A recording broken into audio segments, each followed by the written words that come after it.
Yummy balatong or munggo. O, diba? Ang sarap ng aming lunch for today's video.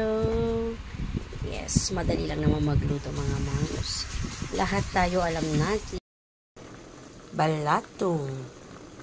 Yan ang ating ulam for today's video. Simple lang naman. Pakuluan lang natin ang ating balatong.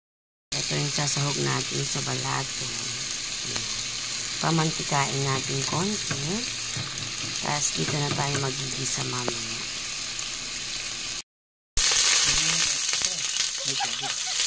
Yan, igigisa lang yung bawang, sibuyas, luya. Yan. Pinasuan na igisa ang bawang, sibuyas at luya. Then, yahalo mo yung sabi sa walang kasi. Mekos-mekos mo na yan.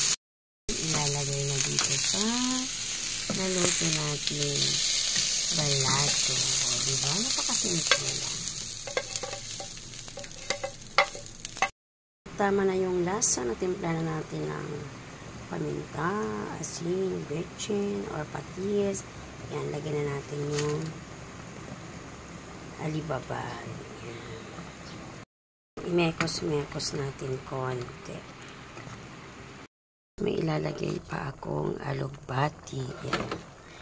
Dahil masarap din ang alugbati sa balatong. Ayan.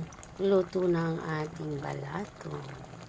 Minekos-mekos lang natin konti yung mga gulay. Ayan. Ganyan ang gusto kong balatong, yung hindi masyadong masabaw. Tama lang ba kumbaga? O ayan, pwede na tayong kumain mga moms. Balatong for today's video. Bye!